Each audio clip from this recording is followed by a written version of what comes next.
இது பேசவே வந்தியா நேரம் நாம் மௌனமாயிருந்தா. அன்புக்குரியவர்களை, நாம் கடந்த பல வாரங்களாக ரோமர் நிருப புஸ்தகத்திலே உள்ள பல்வேறு சத்தியங்களை கற்றுக்கொண்டு வருகிறோம். அந்த வரிசையில் இந்த நாளில் நம்முடைய தியானத்திற்கான தலைப்பு the scandal of justification. The scandal of justification. தேவன் ஒருவனை நீதிமான் ஆக்குவது, தேவன் ஒருவனுடைய பாவங்களை மன்னிப்பது, தேவன் ஒருவனுக்கு இரக்கம் காண்பிப்பது என்பது நாம் நினைப்பது போல் இல்லாமல் எதிராக இருப்பதை கவனிக்க முடியும். எப்படி எதிராக இருக்கிறது? ஒருவன் கிரியை செய்யாமல், எதுவுமே செய்யாமல், எந்த நற்காரியங்களும் செய்யாமல், அல்லது தான் செஞ்ச எந்த நற்காரியங்களையும் ஒரு பொருட்டாக கொண்டு வராமல், ஒருவன் கிரியை செய்யாமல், வசனம் 5 4ஆம் அதிகாரத்தில் 5வது வசனம், ஒருவன் கிரியை செய்யாமல் பாவியை நீதிமானாக்குகிற தேவனிடத்தில் விசுவாசம் வைக்கிறவனாய் இருந்தால் அவனுடைய விசுவாசமே அவனுக்கு நீதியாக எண்ணப்படும். பாவியை நீதிமானாக்குகிற தேவன். ஓகே, நல்லவனை நீதிமானாக்குறவன் அல்ல, வாழ்விலை சிறந்தவனை, நல்ல காரியங்களை செய்பவனை நீதிமானாக்குகிற தேவன் என்று அல்ல. மாறாக பாவியை, தேவனுக்கு விரோதமாக வாழ்கிறவனை, தேவனுடைய கோபாக்கிரைக்கு பாத்திரமாய் இருக்கிறவனை தேவன் நியாயம் தீர்க்காமல் அவனை நீதிமானாக்குகின்ற ஒரு காரியம். ஆகவேதான் இந்த நாள் நம்முடைய தியானத்திற்கான தலைப்பு ஒருவனை நீதிமானாக்குகிற செயலிலே உள்ள ஆச்சரியமான உண்மை, ஒருவனை நீதிமான் என்று அறிவிப்பதிலே உள்ள அதிசயமான உண்மை. வழக்கமாக நாம் யோசிப்பது போல் இல்லாமல் நம்முடைய எதிர்பார்ப்புக்கு எதிராக இருக்கின்ற நிலையிலே தேவன் ஒருவனுக்கு எப்படி உதவி செய்கிறார் என்பதை பற்றின தலைப்பின் கீழ் நாம் பார்க்கும் பொழுது, முதலாவது ஒருவன் கிரியை செய்யாமல் ஒருவனை பற்றி சொல்லுகிறது. அந்த ஒருவன் யாராக வேண்டுமானாலும் இருக்கலாம், யூதனாக இருக்கலாம், கிரேக்கனாக இருக்கலாம், தேவனை பற்றி அறிந்தவனாக இருக்கலாம், அறியாதவனாக இருக்கலாம், யாராக வேணாலும் இருக்கலாம். எவனாயிலும் ஒருவன், த பர்சன். முதலாவது தனிநபரை பற்றி உள்ள செய்தி, த பர்சன். ஓகே, ஒருவன். இரண்டாவது நாம் சந்திக்கின்ற செய்தி த பாரடாக்ஸ். பாரடாக்ஸ் என்ற ஆங்கில வார்த்தைக்கு அர்த்தம் எதிர்மறையான ஒரு செயல். பரிசுத்தம் உள்ள தேவன் பாவியை நேசிக்கிறார், நீதியுள்ள ஆண்டவர் அநீதிக்க செய்கின்றவனுக்கு உதவி செய்கிறார். இதுதான் எதிர்மறையான காரியம். ஓகே, பாவியை நீதிமானாக்குகிற தேவன், இதுதாக இருக்கக்கூடிய ஒரு செய்தி. பாவியை தண்டிக்காமல், பாவிக்கு நரகத்தை கொடுக்காமல், தான் அந்த தண்டனை ஏற்றுக்கொண்டு அவனுக்கு நீதியை கொடுக்கிறார். எதிரடையான காரணம், த பாரடாக்ஸ். மூன்றாவது, இப்படி தேவன் பாவியை நீதிமானாக்குகிற விஷயத்திலே அவன் தேவனை விசுவாசிப்பதின் மூலமாக அவனுக்கு ஒரு ஆசீர்வாதத்தை கொடுக்கிறார், ஒரு கிருபையை கொடுக்கிறார். The provision. Okay, the provision என்ன? அவனை நீதிமானாக கருதுகிறார், அவனுக்கு நீதியை கொடுக்கிறார். So the person, the paradox and the provisions. Okay, தேவன் அவனுக்கு கொடுக்கின்ற ஈவு, நன்மை என்ன? இந்த மூன்று குறிப்புகளை நாம் இந்த நாளிலே நாம் தியானிக்கிற வகையிலே 1990 அந்த காலகட்டத்திலே அமெரிக்க தேசத்திலே பில் கிளின்டன் பிரசிடென்டாக அவர் இருந்தார். பில் கிளின்டன் பிரசிடென்டாக இருக்கும் பொழுது அவருடைய கட்சி, ஓகே, டெமோக்ராட்டிக் நேஷனல் அலையன்ஸ், அவருடைய கட்சிக்கு அரசியல் ரீதியாக டொனேஷன்ஸ் கொடுப்பவர்களுக்கு தான் தங்கியிருந்த வெள்ளை மாளிகையிலே வரவேற்பு கொடுக்கப்பட்டது. பில் கிளின்டனோடு சாப்பிடுவதற்கான வாய்ப்பு கொடுக்கப்பட்டது. அந்த வெள்ளை மாளிகையிலே லிங்கன் பெட்ரூம் என்ற ஒரு செக்ஷன் ஆஃப் பெட்ரூம்ஸ் இருக்கிறது, அதில் தங்குவதற்கான வாய்ப்பும் கொடுக்கப்பட்டது. இந்த ஒரு வெள்ளை மாளிகையில் தங்குவதற்கு, அங்கே கிளின்டனோட சாப்பிடுவதற்கு, அல்லது அங்கே இருக்கக்கூடிய அறைகளிலே இரவை கழிப்பதற்கு எதன் அடிப்படையில் வாய்ப்பு கொடுக்கப்பட்டது என்றால், கவனிக்க வேண்டும், பில் கிளின்டனுடைய கட்சியை ஆதரிக்கிறவர்களாக அதற்கு பெரிய தொகையை கொடுப்பவர்களுக்கு தான் இந்த வாய்ப்பு கொடுக்கப்பட்டது. ஆகவே இப்படிப்பட்ட ஒரு பெரிய வசதியை அனுபவிப்பதற்கு என்ன செய்ய வேண்டும்? அடிப்படையிலே வசதியாக இருக்க வேண்டும், கட்சிக்கு டொனேஷன் கொடுக்க வேண்டும். அவர்களுக்கு மட்டும்தான் வெள்ளை மாளிகையிலே நுழைவதற்கான அனுமதி. ஆனால் நாம் வாசித்த இந்த வேத பகுதியில் இது சொல்லுகிற செய்தி என்ன? ஒருவன் கிரியை செய்யாமல், பணம் கொடுக்க வேண்டிய அவசியம் இல்லை, பொருள் கொடுக்க வேண்டிய அவசியம் இல்லை, கடும் முயற்சி செய்ய வேண்டிய அவசியம் இல்லை, கிரியை எதுவுமே செய்யாமல் பாவியை நீதிமானாக்குகிறவரிடத்திலே அவன் விசுவாசம் வைத்தால் போதும்.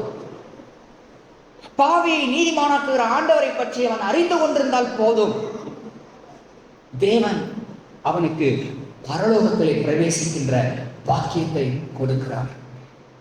அதைத்தான் சிலுவையிலே மரித்த கல்வன், வலப்பக்க கல்வன் செய்தான். அவன் என்ன செய்தான்? இயேசுவை நீதிமான் என்பதை முதலே அறிக்கை செய்தான். தன் நண்பனிடத்தில் பேசுகிறான், நாம் நியாயமாய் தண்டிக்கப்படுகிறோம், அவர் இதன் தவறு செய்யவில்லை. மாறாக இயேசுவை ஆண்டவரே என்று அழைக்கிறார். வேதம் படித்த அநேக பரிசேயர்கள், சதுசேயர்கள் இயேசுவை தேவனுடைய குமாரன் என்று ஏற்றுக்கொள்ளாத பொழுது, இந்த வலப்பக்க கல்வனோ இயேசுவை ஆண்டவரே என்று அழைக்கின்றான். எந்த நற்கிரியும் அவன் செய்யவில்லை, எந்த நற்கிரியும் அவன் செய்யவில்லை. காரணம், ஏற்கனவே சிலுவையில் அறையப்பட்டிருக்கிறான். அவன் நற்கிரியை செய்வதற்கு எந்த வாய்ப்புகளும் கிடையாது. எந்த நற்கிரியும் செய்யாமல் அவன் பாவியை நீதிமானாக்குகின்ற இயேசுவினிடத்திலே விசுவாசம் வைத்தவனாய் தன் விசுவாசத்தை அறிக்கை செய்கிறான். அவனுக்கு ஆண்டவர் கொடுத்த ப்ரொவிஷன் என்ன, ஆசீர்வாதம் என்ன? இன்றைக்கு நீ என்னோடு கூட பரதேசில் இருப்பாய் என்கின்ற வாக்கியம். இங்கே முதலாவது நாம் சந்திக்கின்ற இந்த வேத பகுதியிலே நீங்கள் அடிக்கடி வாசிக்கின்ற ஒரு வார்த்தை விசுவாசம், விசுவாசம், விசுவாசிக்கிறவன். இந்த வார்த்தைகள் அடிக்கடி இடம்பெறுவதை கவனிக்க வேண்டும். ரோமர் நிருப புஸ்தகத்திலே கிட்டத்தட்ட 61 முறை விசுவாசம், விசுவாசிக்கிறவன் என்ற இந்த வார்த்தைகள் 61 முறை பயன்படுத்தப்பட்டிருக்கிறது. ஆங்கில வேத புஸ்தகத்தில் faith, it is a noun, faith, okay. believe அப்படின்ற வார்த்தை verb, பட் ரெண்டுமே சொல்லுகிற ஒன்று தான், ஓகே. விசுவாசம் as a noun, ஓகே. விசுவாசிப்பது believe. இந்த வார்த்தைகள் கிட்டத்தட்ட 61 முறை பயன்படுத்தப்பட்டிருக்கிறது. காரணம், இந்த ரோமர் புஸ்தகத்துடைய சாரமே விசுவாசத்தினால் நீதிமான் பிழைப்பான். By faith the righteous shall live. ஆக விசுவாசத்தினால் நீதிமான் பிழைப்பான் என்றால் இது சொல்ல வருகிற செய்தி என்ன? நற்கிரிகள் நாம் செய்ய வேண்டாமா? நற்கிரிகள் நாம் செய்ய வேண்டும். ஆனால் நாம் நற்கிரிகளை செய்வதனால் ரட்சிக்கப்படுவது அல்ல, ஓகே.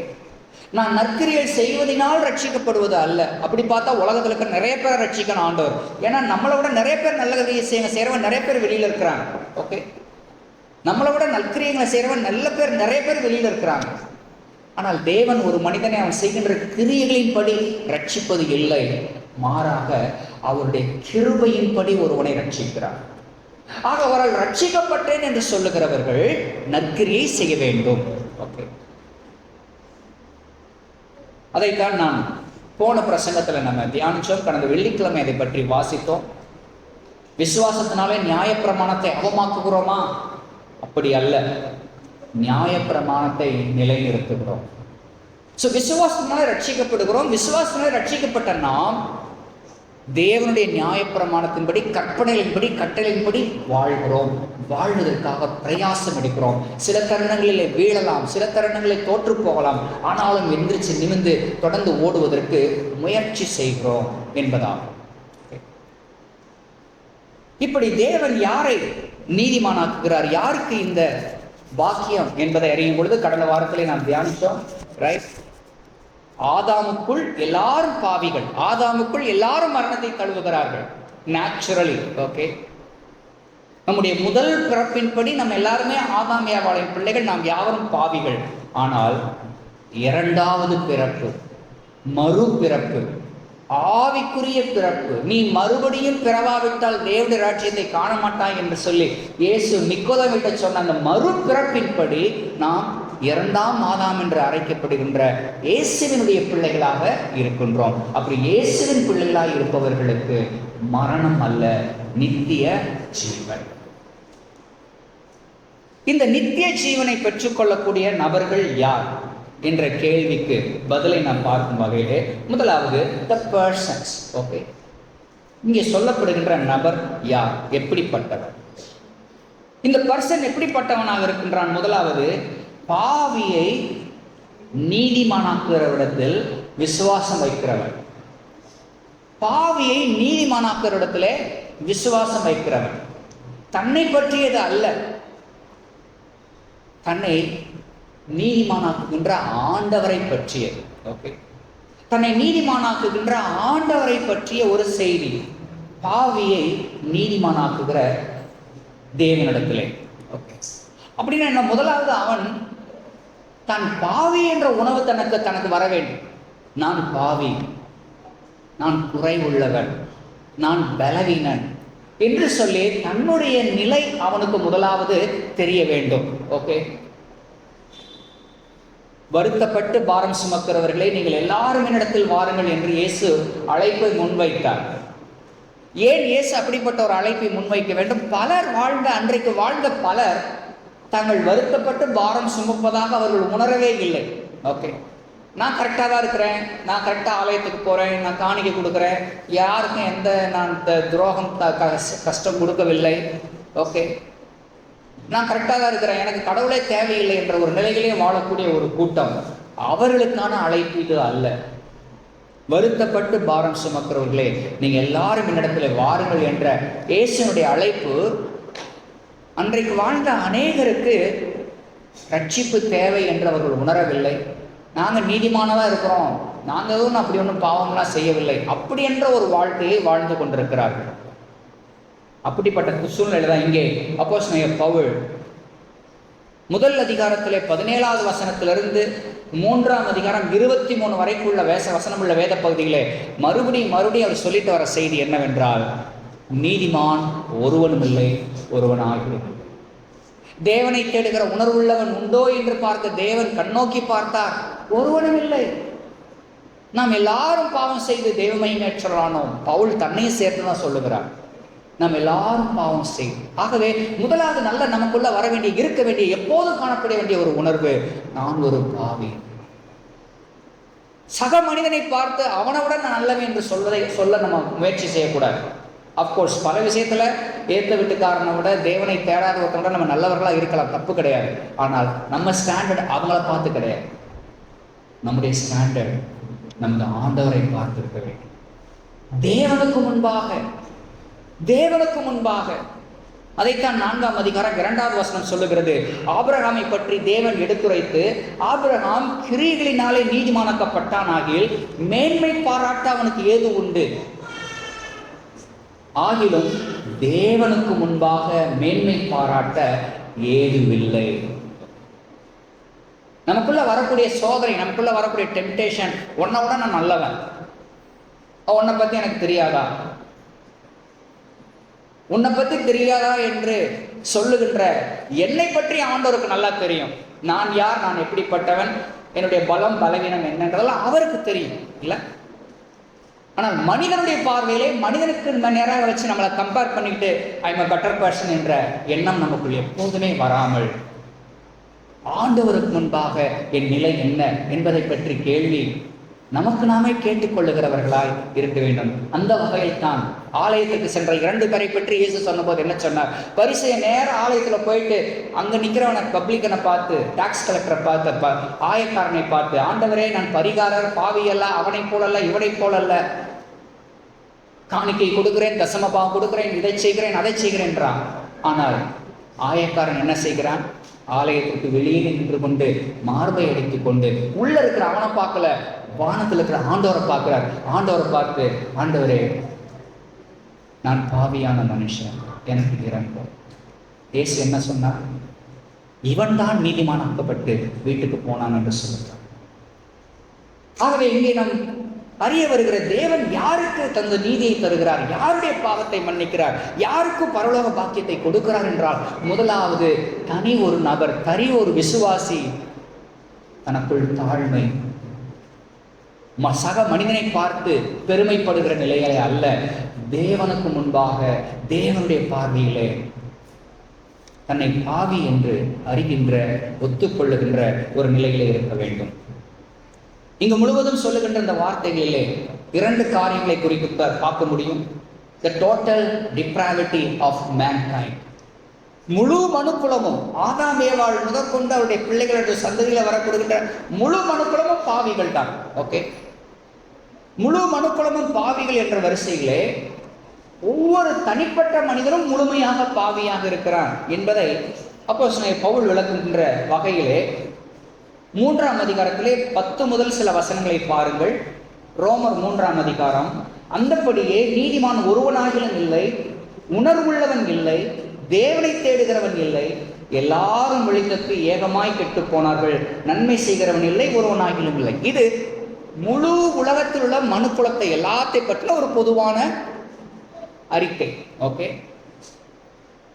அடுத்து ஒவ்வொரு தனி மனிதனும் எப்படி அவன் ஆண்டவருக்கு முன்பாக சீர்குலைந்தவனாக இருக்கிறான் என்பதை விளக்குவதற்கு வசனம் 13-14 பார்க்கும் பொழுது, அவர்கள் தொண்டை திறக்கப்பட்ட பிரேத குழி, தங்கள் நாவுகளால் வஞ்சகம் பேசுகிறார்கள், அவருடைய உதடுகளின் கீழே பாம்பின் விஷம் இருக்கிறது, அவருடைய வாய் சபிப்பினாலும் கசப்பினாலும் நிறைந்திருக்கிறது, அவர்கள் கால்கள் இரத்தம் சிந்த தீவிரிக்கிறது. இங்கே கவனிக்கணும், தொண்டை, வாய், உதடு, நாக்கு, இதெல்லாம் ஒரே ஒரு ஏரியாவில் இருக்கக்கூடிய அது ஹோல் கம்பார்ட்மெண்ட். ஓகே, அது இதயத்தோட கனெக்டடாக இருக்குது. அவருடைய இதயத்தோட அது கனெக்டடாக இருக்கிறத பார்க்க முடியும். அப்படி கனெக்டடாக இருக்கிறது தான் வாயில் வருது. ஓகே, அப்படி நினைக்கிற விஷயம்தான் கால்கள் செய்வதற்கு தீவிரிக்கிறது. ஓகே, ஒரு மனிதனுடைய முழுமையுமே சீர்குலைவு அடைந்திருப்பதை பற்றி பவுல் கூறுகிறார். இது பவுலின் காலத்திலே புதுசாக பேசுகிற ஒரு விஷயம் அல்ல.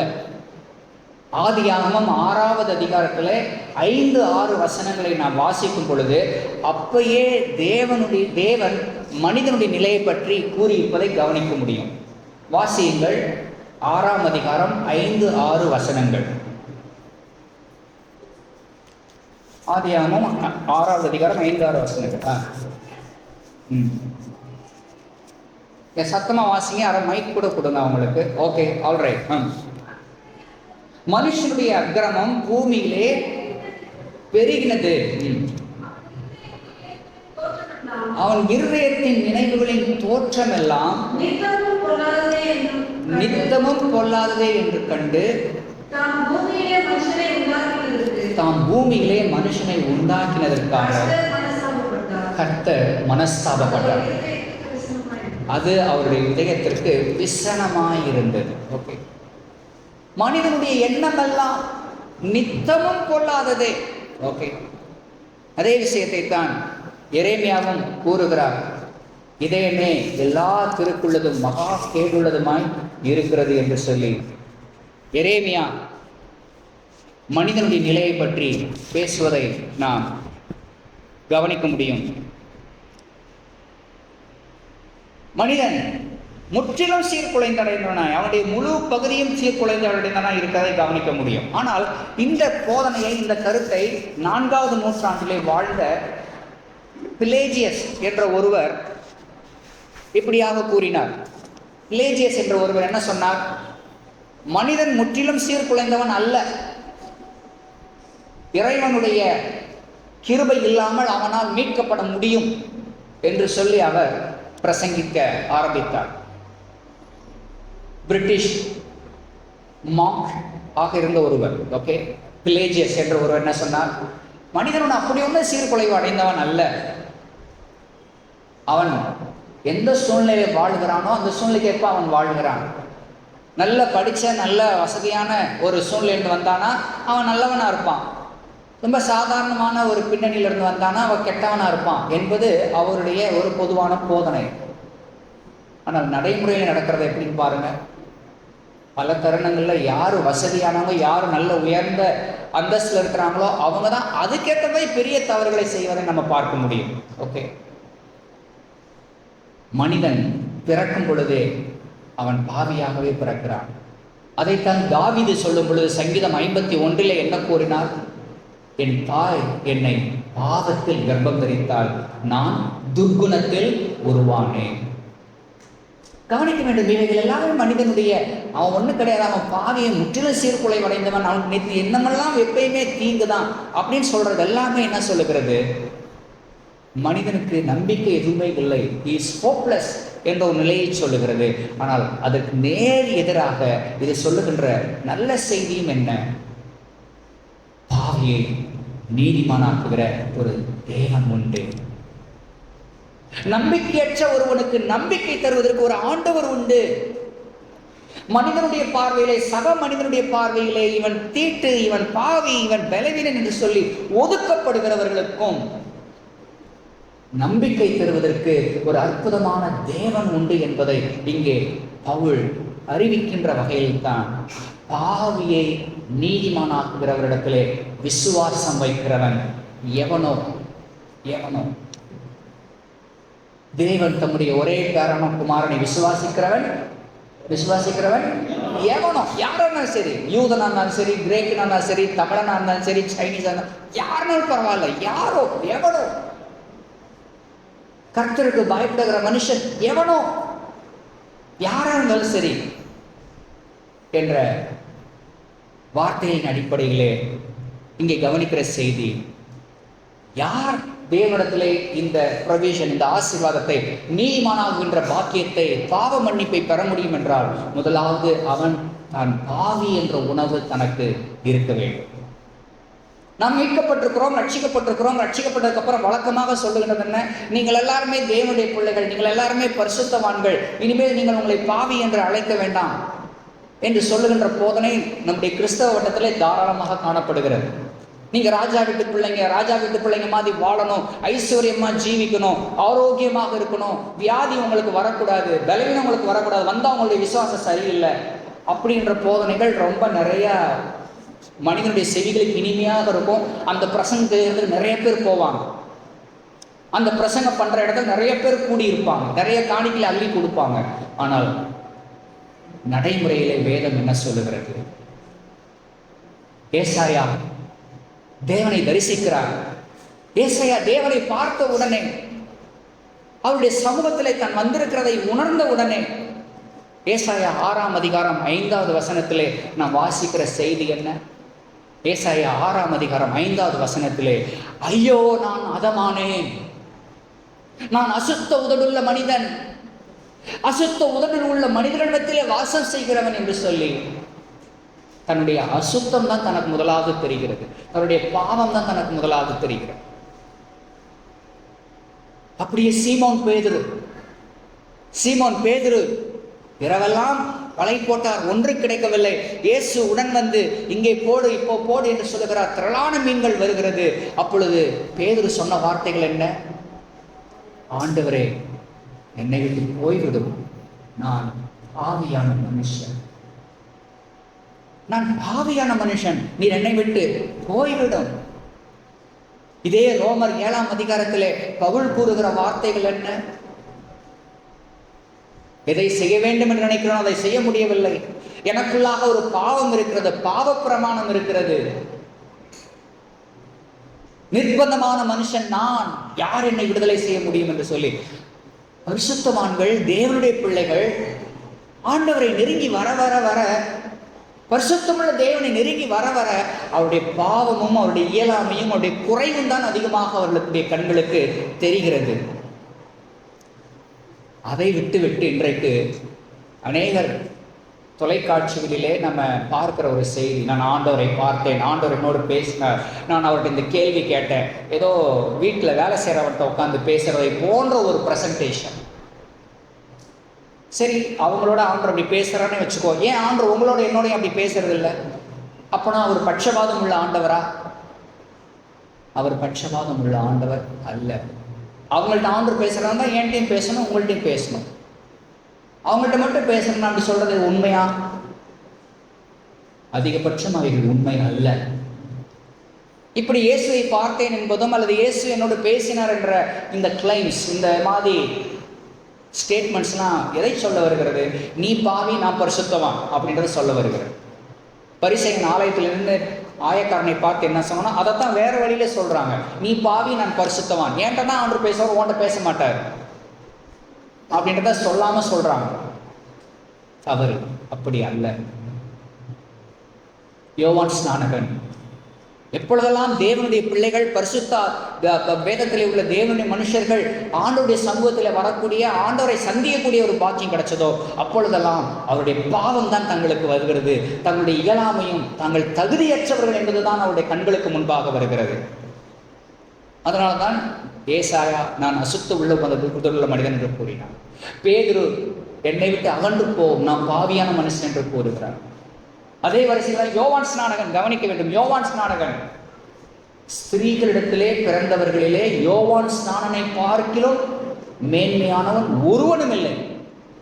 அப்படிப்பட்ட யோவான் ஸ்நானகன் இயேசுவை சந்தித்த பொழுது அவர் என்ன கூறினார்? 4 சுவிசேஷ புஸ்தகத்திலும் எழுதப்பட்டிருக்கிறது. 4 சுவிசேஷ புத்தகத்திலும் மறக்காமல் குறிப்பிடப்பட்டிருக்க செய்தி என்ன? நான் அவருடைய பாதரட்சியின் வாரை அவிழ்ப்பதற்கும் பாத்திரன் அல்ல. உலகத்திலே பிறந்த மனிதர்களிலே இயேசு கிறிஸ்துவுக்கு அப்புறம் ப்ராபப்லி செகண்ட் டைம் இருக்கக்கூடிய ஒரு தகுதியை பெற்ற யோவான் ஸ்நானனுடைய வார்த்தை, நான் அவருக்கு முன்னே பிறந்தவன் தான், ஆனால் அவர் என்னிலும் மேலானவர். அவர் எனக்கு பின்னே பிறந்தவர், ஆனால் என்னிலும் மேலானவர். அவருடைய பாதரட்சியின் வாரை அவிழ்ப்பதற்கும் நான் பாத்திரன் அல்ல என்று சொல்லுகின்ற இந்த வார்த்தை என்ன சொல்லுகிறது? யோவான் ஸ்நானகன் யோவான் சொல்லுகிற வார்த்தை, ஒரு வேலைக்காரன், ஒரு அடிமை செய்கின்ற லீஸ்ட் ஜாப், ஒரு அடிமை ஒரு வேலைக்காரன் செய்கின்ற கடைசி வேலை, கடைசி ஜாப் செருப்பை கழட்டுறது, அதை செய்யறது கூட எனக்கு பாக்கியம் கிடையாது என்று யோசிக்கும் அளவிற்கு எப்பொழுதெல்லாம் தேவனுடைய மனிதர்கள் தேவனுடைய பிரசன்னத்திலே இயேசு கிறிஸ்துனுடைய இயேசுவை சந்திக்கின்ற ஒரு சூழ்நிலை வந்தார்களோ அப்பொழுதெல்லாம் தன்னுடைய பாவமும் தன்னுடைய இயலாமை மட்டும்தான் அவருடைய கண்களுக்கு தெரிந்தது. அதுதான் உண்மையான தேவனை சந்திப்பது. இந்த குறிப்பை நான் சொல்ல வேண்டிய அவசியம் என்ன?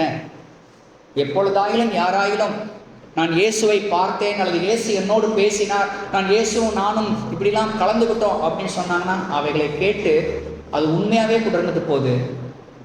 அவைகளை கேட்டு ஆண்டவர் ஏன் என்கிட்ட பேசலை அப்படின்ற ஏமாற்றமும் எண்ணமும் வருத்தமும் உங்களுக்கு வர வேண்டிய அவசியம் இல்லை. ஓகே, அப்படிப்பட்ட கிளைம்ஸ் அதிகபட்ச பொய்யான கிளைம்ஸ் எப்படி சொல்ல முடிகிறது? எப்பொழுது ஒரு மனிதன் தான் ஆண்டவரை சந்தித்தேன் என்பதை பெருமையாக தனக்கு ஒரு தகுதியாக அவன் பிரசன்ட் பண்ணுகிறானோ, வேத புத்தகங்கள் யாரும் அந்த மாதிரி அது பெருமையான ஒரு விஷயமே தகுதியான ஒரு விஷயமே பிரசன்ட் பண்ணவே இல்லை. இயேசு கிறிஸ்து அவருடைய நிலை என்ன அப்படின்றதுக்கு வெளிப்படுத்தின விசேஷம் 1 அதிகாரம் 2ஆம் அதிகாரத்தில் நம்ம பார்க்கும் பொழுது இயேசுனுடைய இந்த ப்ரெசன்ட் சினாரியோ, அவருடைய ப்ரெசன்ட் இப்போ அவர் எப்படி இருக்கிறார் அப்படின்றத யோவான் அப்போஸ்தலனாகிய யோவான் 1ஆம் அதிகாரத்தில் அவர் விளக்கும் பொழுது எப்படி கூறுகிறார்? ஓகே, இல்லை வெளிப்படுத்தின விசேஷம் 1 அதிகாரத்தில் ஆண்டவர் எப்படி இருக்கிறார், இயேசு கிறிஸ்து எப்படி இருக்கிறார், மனுஷகுமாரன் எப்படி இருக்காருன்றத 1 அதிகாரத்தில் 13 நம்ம வாசிக்க முடியும். மனுஷகுமாரனுக்கு ஒப்பானவரை கண்டேன், 13வது வசனம் கடைசி பகுதி. அவருடைய சிரசு மயிரும் வெண் பஞ்சை போலவும் உறைந்த மலையை போலவும் இருந்தது. அவருடைய கண்கள் அக்னி ஜுவாலையை போல் இருந்தது. அவருடைய பாதங்கள் உலைக்களத்தில் காய்ந்த பிரகாசமான வெண்கலம் போல் இருந்தது. அவருடைய சத்தம் பெருவெள்ளத்து இறைச்சலை போல் இருந்தது. இதுதான் இயேசு கிறிஸ்துடைய ப்ரெசன்ட் சினாரியோ. இந்த சினாரியோ படி யாருமே இயேசுவை ப்ரெசென்ட் பண்ணுவதே கிடையாது. நான் இயேசுவை பார்த்தேன் அப்படின்றது கிடையாது. பல தருணங்களே அவைகள் பொய்கள், அவைகள் நம்ப வேண்டிய அவசியம் இல்லை. அப்படி யாராவது சொன்னாங்க அது உண்மையாகவே இருந்தால் கூட ஆண்டவர் எனக்கு ஏன் காட்சி கொடுக்கல அப்படிலாம் நம்ம யோசிக்கணும் அவசியமே கிடையாது. ஓகே, சாரி சொல்லுங்க. Very good, beautiful. கண்டு விசுவாசத்தை பார்க்கிலும் காணாமல் விசுவாசிப்பது பாக்கியம், பிளஸட். Okay, alright. இப்போ நம்ம ரெண்டாவது குறிப்புக்கு நம்ம போகலாம். த பாரடாக்ஸ். ஓகே, த பாரடாக்ஸ், எதிரான ஒரு காரியம். ஓகே, எதிரான ஒரு காரியம், நேர்மறையாக இருக்கக்கூடிய காரியங்கள். வேதத்தில் ஆண்டவர் நிறைய நேர்மறையான காரியத்தை செய்கிறார். இந்த வசனத்தில் இருக்கிற உள்ள நேர்மறையான காரியம் என்ன? பாவியை நீதிமானாக்குகிறார். பாவியை நீதிமானாக்குகிறார். பாவியை தண்டிக்க வேண்டிய அவர் நீதிமானம் மாற்றுகிறார். இது அவருடைய குணாதிசயத்துக்கு எதிரானது அல்லவா? ஓகே, பாவியை அவர் தண்டிக்க வேண்டும், ஆனால் பாவியை நீதிமானாக்குகிறாரு. இது என்ன? பரிசுத்தமுள்ள ஆண்டவர் எப்படி பாவிக்கு இரக்கம் காட்ட முடியும்? கவனிக்கணும். அதனாலதான் அவர் ஆண்டவர். கவனிக்கணும்.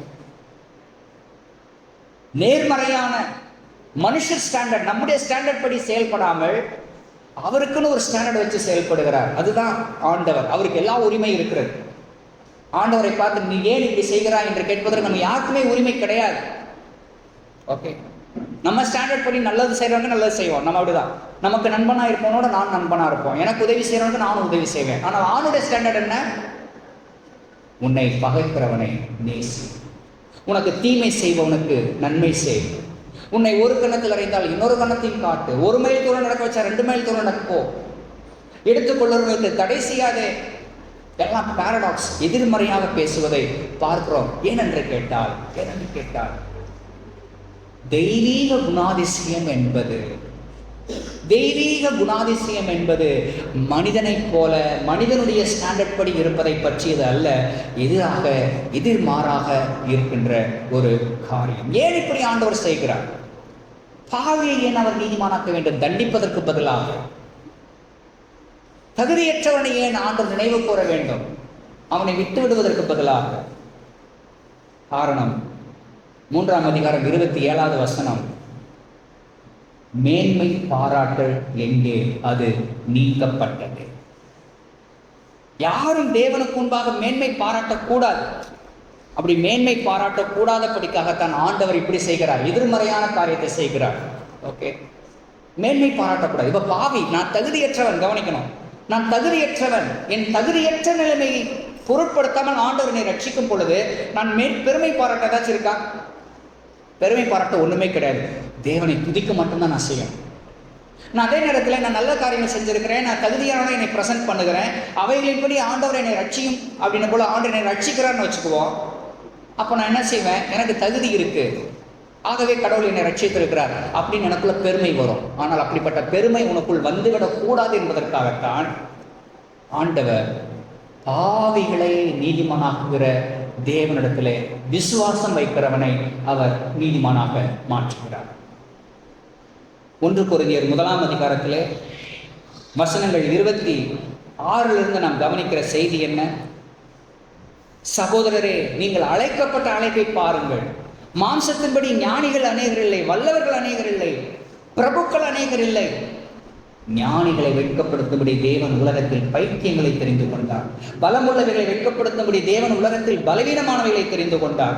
உள்ளவைகளை அவமாக்கும்படி உலகத்தின் இழிவானவைகளையும் அற்பமாய் எண்ணப்பட்டவைகளையும் இல்லாதவைகளையும் தேவன் தெரிந்து கொண்டார். மாம்சமான எவனும் தேவனுக்கு முன்பாக பெருமை பாராட்டாதபடிக்கு அப்படி செய்தார்.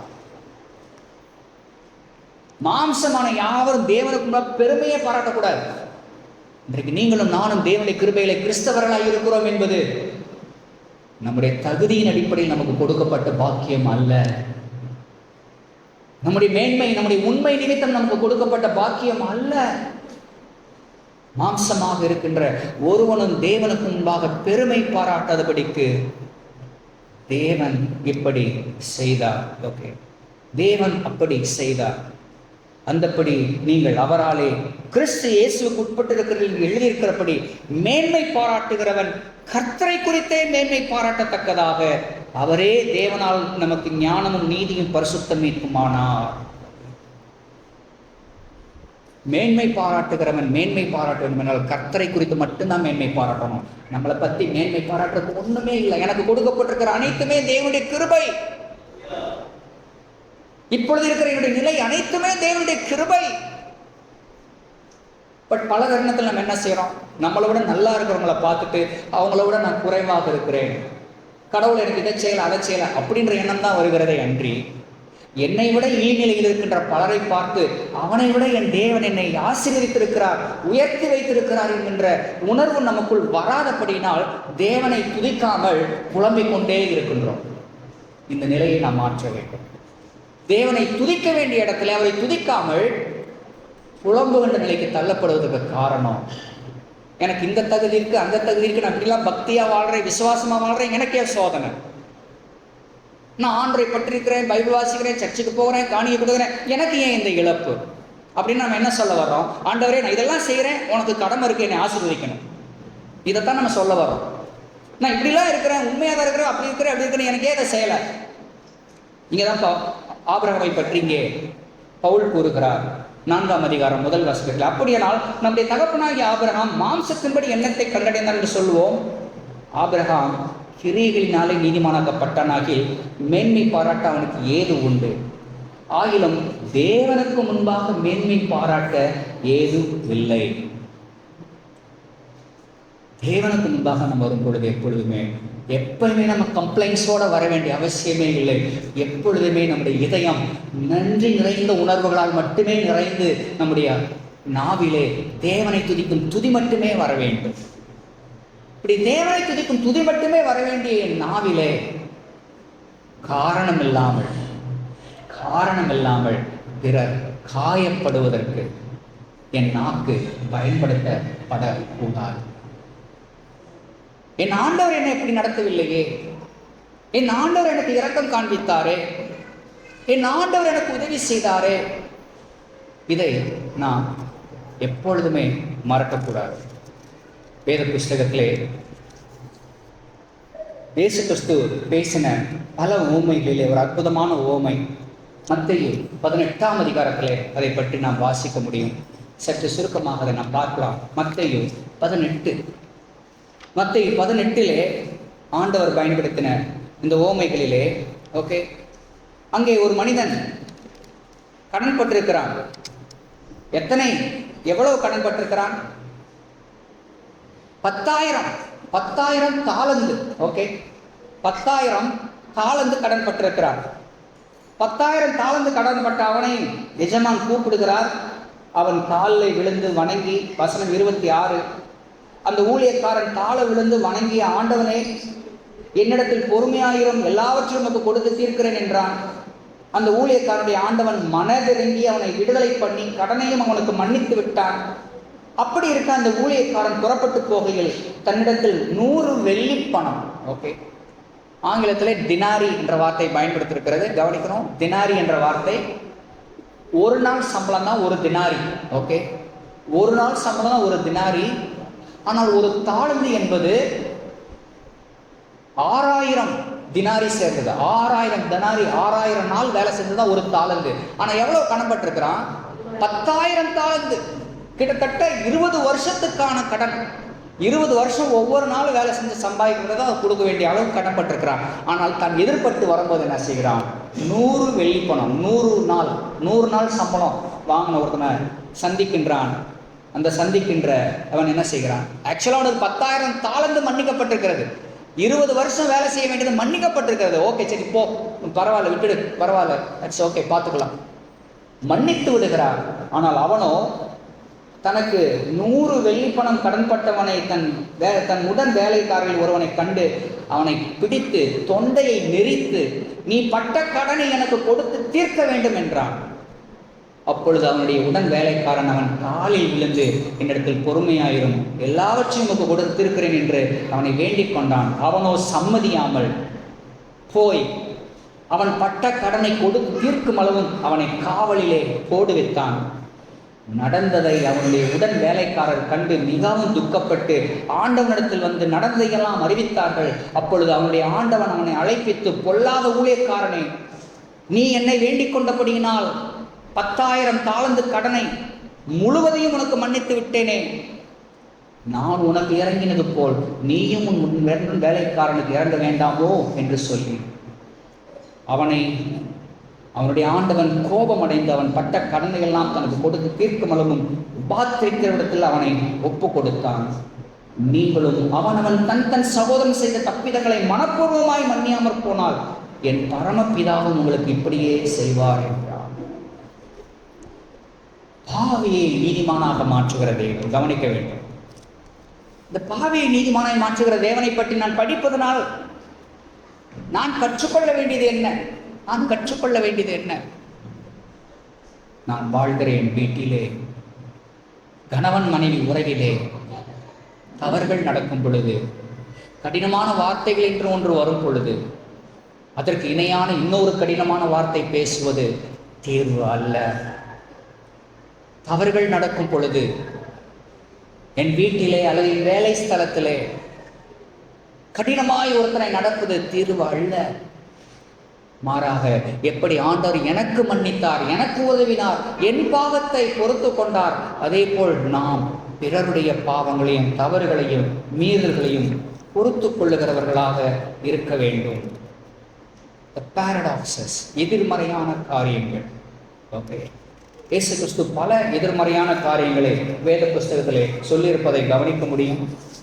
ஓகே, ஒருவன் தன் ஜீவனை ஆதாயப்படுத்திக் கொள்ளுகிறவன் அதை இழந்து போவான். ஓகே, உங்களில் ஒருவன் முதன்மையாக இருக்க விரும்பினால் அவன் கடைசி வேலைக்காரனாய் இருக்க கடவன். முந்தினோர் பிந்தினோராயும் பிந்தினோர் முந்தினோராயும்.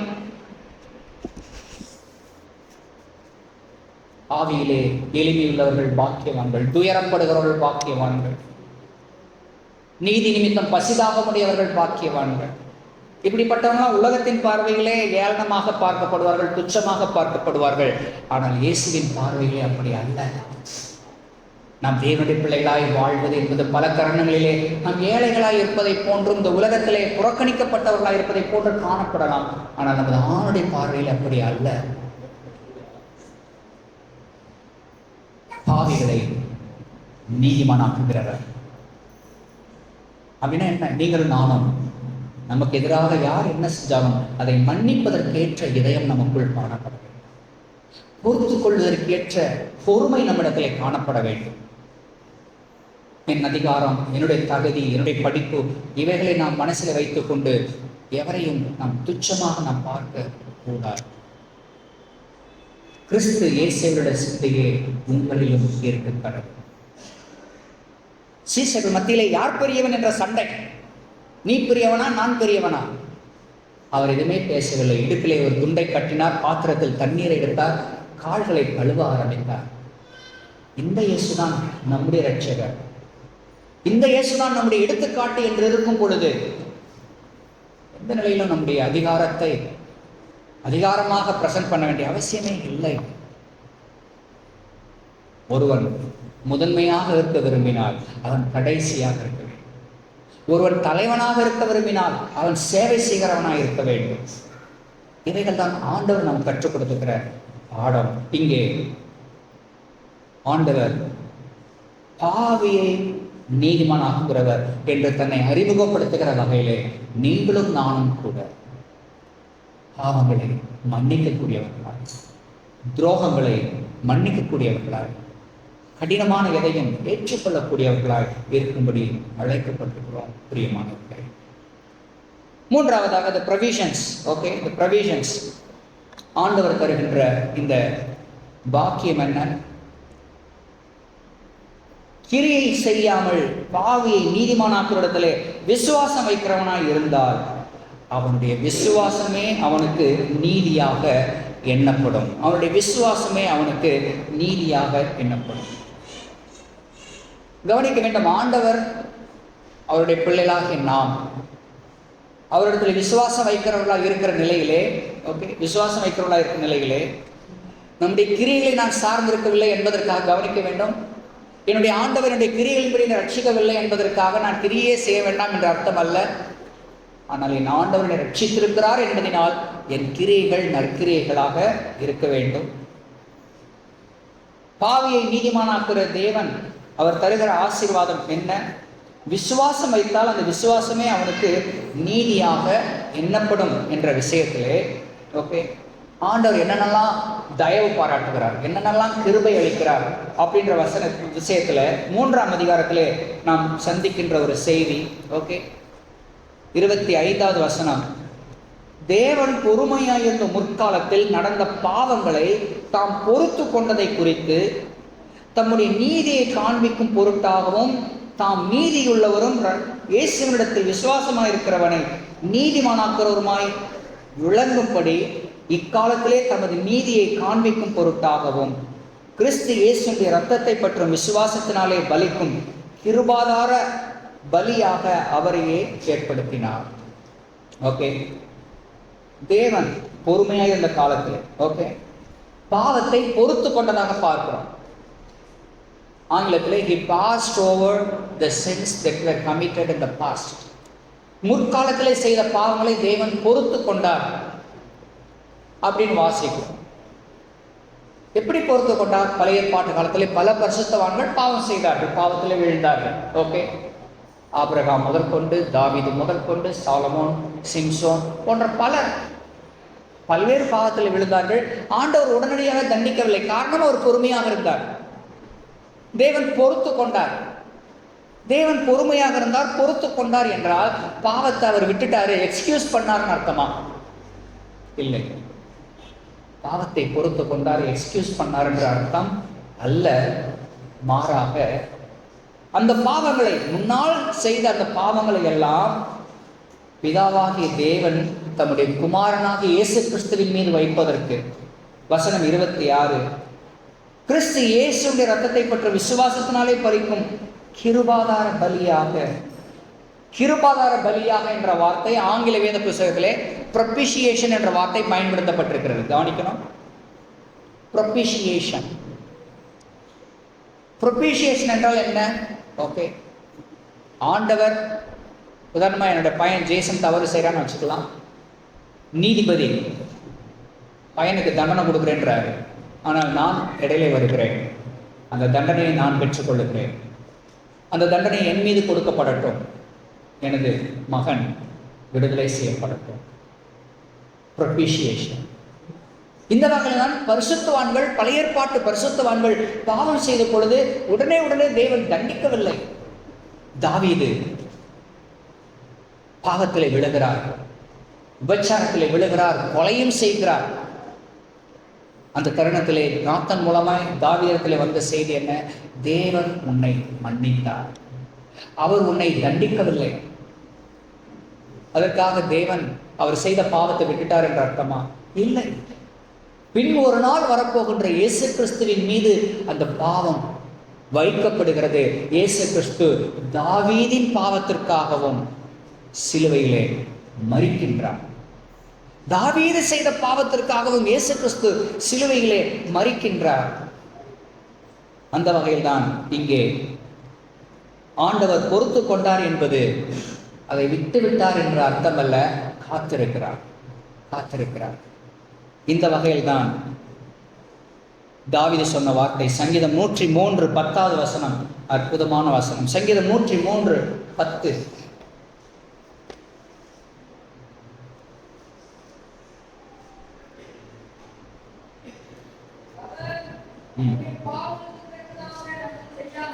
அவர் நமது பாவங்களுக்கு தக்கதாக நமக்கு செய்யாமலும் நமது அக்கிரமங்களுக்கு தக்கதாக நமக்கு சரி கட்டாமலும் இருக்கிறார். நமக்கு செய்யவில்லை, நமக்கு சரி கட்டவில்லை, அதற்காக அவர் பாவத்தை விட்டுவிட்டார் என்ற அர்த்தம் அல்ல. மாறாக நம்முடைய பாவங்களை இயேசு கிறிஸ்துவின் மீது வைக்கும்படி அவரை கிருபாதார பலியாக ஏற்படுத்துகிறார். தேவனே அவரை கிருபாதார பலியாக ஏற்படுத்துகிறார். இதை விளக்கக்கூடிய இன்னொரு அற்புதமான வசனம் எசேக்கியேல் 16ஆம் அதிகாரத்திலே நாம் வாசிக்க முடியும். எசேக்கியேல் 16ஆம் அதிகாரத்திலே 60 முதல் நாம் கவனிக்கலாம். எசேக்கியேல் 16:60.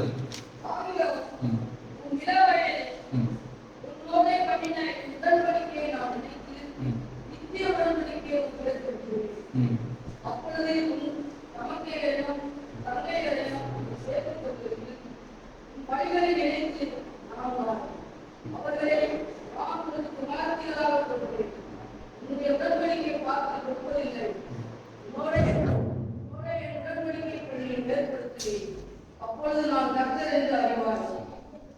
நீ செய்த எல்லாவற்றையும் நான் மன்னித்தருளும் போது நீ செய்த எல்லாவற்றையும் நான் மன்னித்து அருளும் போது நீ நினைத்து நீ நினைத்து வெட்கி வெட்கி உன் நாணத்தினால் உன் வாயை நீ திறக்க மாட்டாதிருப்பாய் என்று கர்த்தராகிய ஆண்டவர் உரைக்கிறார். ரைட். நீ செய்த எல்லாவற்றையும் நான் மன்னித்தருளும் போது, எதிர்காலத்தை பற்றி பேசுகிறார். மன்னித்தருளும் போது, ஓகே. ஆண்டவர் நம்மோடு செய்த அவருடைய உடன்படிக்கை நிமித்தம் என்ன செய்வதில்லை, பல தருணங்களை நம்மை தண்டிப்பது கிடையாது. அவர் நம்மை தண்டிப்பது இல்லை என்பதற்காக நான் தவறு செய்து கொண்டே போகலாம் என்ற அர்த்தம் அல்ல. நம்முடைய பாவங்களுக்கான கிருபாதார பலியாக இயேசு ஏற்படுத்தப்பட்டு அவர் நம்முடைய எல்லா பாவத்திற்காக எல்லாவற்றையும் செலுத்தி தீர்த்து விட்டார். ஆகவே நான் தொடர்ந்து பாவத்திலே வாழலாம் என்பதை பற்றியது அல்ல, மாறாக நான் எப்படி நன்றியுடன் வாழ வேண்டும் என்பதை பற்றி பிரதான ஆசாரியர் இயேசு பிதாவிடத்திலே அறிந்து பேசுகிறார். இந்த குறிப்பிட்ட இந்த பாவத்திற்காக நான் சிலுவையிலே மரித்திருக்கிறேன், இந்த பாவத்திற்காக நான் சிலுவையிலே மரித்திருக்கிறேன் என்று ஆண்டவர் இயேசு கிறிஸ்து பிதாவிடத்திலே கூறுகின்ற நிலையை நாம் பார்க்க முடியும். அந்த வரிசையிலே ஓசியா 11ஆம் அதிகாரம் 8-9 வசனங்களை வாசிக்கலாம். ஓசியா 11ஆம் அதிகாரம் 8-9 வசனங்கள்.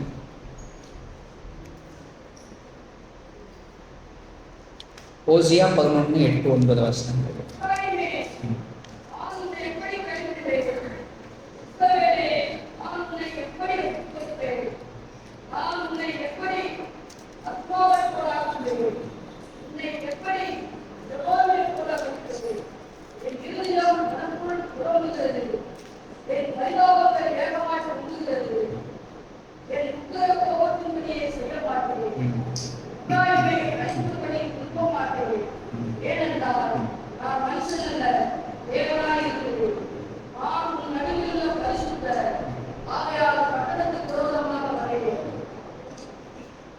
ஓகே, இங்கே கவனிக்க வேண்டிய ஒரு 2 ஊர் பேர் சொல்றதை கவனிக்கலாம்.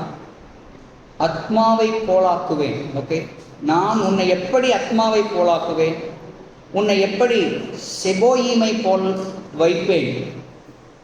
இந்த 2 ஊர்களுமே சோதோம் குமாராவை தேவன் அழித்த பொழுது அவைகளோடு சேர்ந்து அழிக்கப்பட்ட பட்டணங்கள்.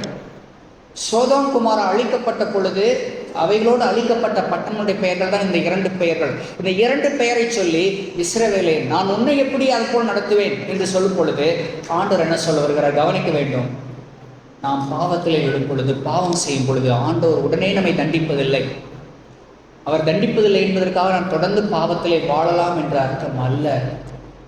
மாறாக இயேசு கிறிஸ்து எனக்காக இந்த பாவங்களை சுமந்திருக்கிறாரே, மீண்டும் நான் அவரை சிலுவையில் அறையக்கூடாது, மீண்டும் நான் சிலுவைக்கு அவரை கொண்டு போகக்கூடாது என்ற வகையிலே பாவத்தை மேற்கொள்ளுகிறவர்களாய், பாவத்தை செய்யக்கூடாது என்ற இதயத்தை உடையவர்களாய் நாம் ஆண்டவருடைய சமூகத்திலே காணப்பட வேண்டும். பிரியமானவர்களே, நிறைவாக நாம் இங்கே யோசிக்க வேண்டிய செய்தி,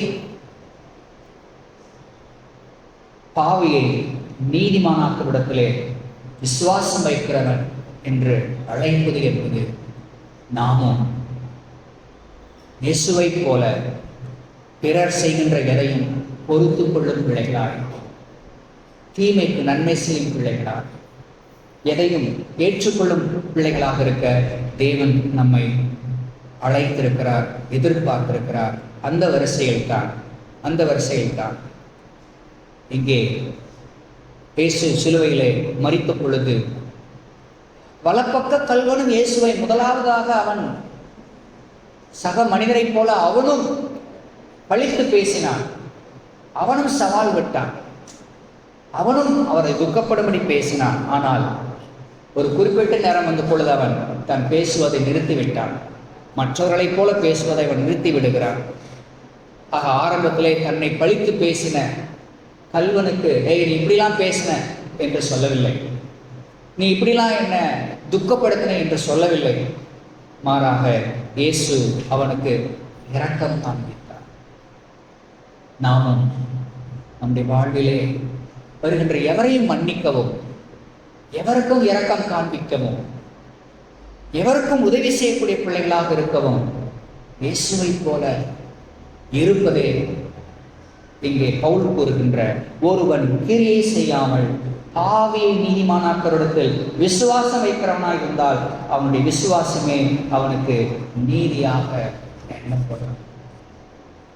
கிரியையினால் நம்மை ஆண்டவர் ரட்சிப்பது அல்ல, கிருபையினால் ரட்சித்திருக்கிறார். ஆகவே கிருபையினால் ரட்சிக்கப்பட்ட நாம் நம்முடைய கிரியைகள் தேவனை கனப்படுத்துகிற வகையிலே, தேவனை உயர்த்துகிற வகையிலே அவைகள் பரிசுத்தமாய், இரக்கம் நிறைந்ததாய், உண்மையுள்ளவைகளாய், உத்தமமானவைகளாய் எப்போதும் இருக்க தேவன் நமக்கு உதவி செய்வாராக. ஆமென்.